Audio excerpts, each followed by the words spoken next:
Casagua Ruins. So, ayan, Casagua Ruins. Ayan.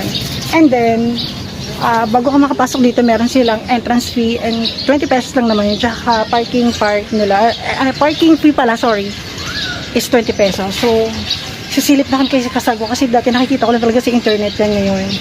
Finally, in my eyes na, diba? So, tara, silipin natin siya. So, ayan, dito na tayo sa Casagua. So, is one pack. Ayan na, diba?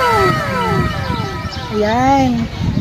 Andito na tayo kay Casagua. Dati nakikita ko lang talaga siya sa, alam mo naman, sa mga Facebook, sa mga picture ngayon. Sobrang, ayan lang. Ayan siya. Ayan sa aking tabi. Oh, diba? At saka, pag titignan mo siya sa picture, akala mo maliit. Hindi, guys. Malaki siya. Malaki. Ayun. O, diba? Ang ganda. Ang ganda lang. Sobrang ganito, guys. Lalayo tayo para ma-appreciate nyo. Ayan siya. O, diba? O, diba? Ayan. Ganyan siya kalaki. Sobrang layo ko sa posisyon ko kanina. So, ganyan. Tapos, ang dami nang mabibilhan dito. Marami ng mga parang souvenirs, mga pasalubong. Ayan. Malawak pa to. Malawak pa yung area na to. So, sisilipin namin. Kasi ayun o, makikita mo si Mayon. Ando dun sa pinakalikod ko. Ang ganda ng view dun. Sobrang sulit yung 20 pesos for entrance fee, diba? So, aarte ka pa ba? So, ganyan. Ayan, ang ganda dito, be. O, ayan, si Casagua. Ang laki niya. Imagine mo, natabunan yung buong katawan na ito ni Casagua. Ayun o, ito yung likod na part. Diba? So, saka medyo malamig dito sa part na to. Alam mo na. So, ayan, yung nilalakaran namin, ang ganda. Diba? Ayun. So, wait lang, magpipicture-picture lang muna kami. Ayan, may mga parang eme-eme pa si, ano dito. So, wait lang, picture-picture kami.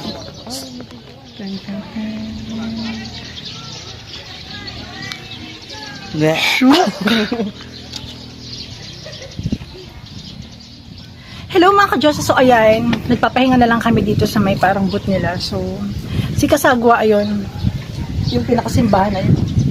Sarapan ko lang. Malaki talaga siya. Medyo peke lang talaga yung mga nasa picture na, alam mo, liit-liit. Malaki pala siya. So, tapos andun yung mga tao, ayun, papasok pa lang sila. Nakikita nyo ba? Ayun, papapicture sila kaya ano, Casagua Ruins. Actually, akala nyo lang, yan lang talagang mapipicturean nyo. Hindi, kasi ang lawak pa talaga niya, guys. Yung yung likod niya, maganda. Maganda yung likod niyan. Kumbaga parang part din siya nung simbahan. Ganun. Tapos, sa likod ko naman, si Mayon. Ang ganda din doon. Para may mini fish pond sila doon. So, ang ganda. Tapos after neto, punta kami Daraga Church kasi syempre kailangan para ma-bless kami, di ba? Na okay kami nakarating dito kay Albay. Kahit 14 hours kaming nakarating dito. Kaya ang tip ko sa inyo, pag pupunta kayo dito at didepende kayo kay Waze, make sure nyo talaga na aralin nyo muna yung magiging yung damang daan. Minsan okay lang naman na ituturo ni Waze, pero mas malayo kanya pinupunta, which is maybe parang ang trip kasi yata ni Waze, parang iniiwas kanya sa mas matraffic na area.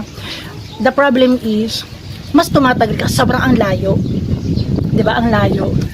Tsaka wala namang checkpoint kaming na-encounter here na pupunta namin. Smooth lang talaga. Pero always bring nyo pa rin yung mga vaccination card kasi hindi ka makakapagdahin dito. Maniwala kayo. My goodness. And after namin sa Daraga, maybe kung ano pang makita namin mga gandang places here, pupuntahan namin kasi maaga pa naman.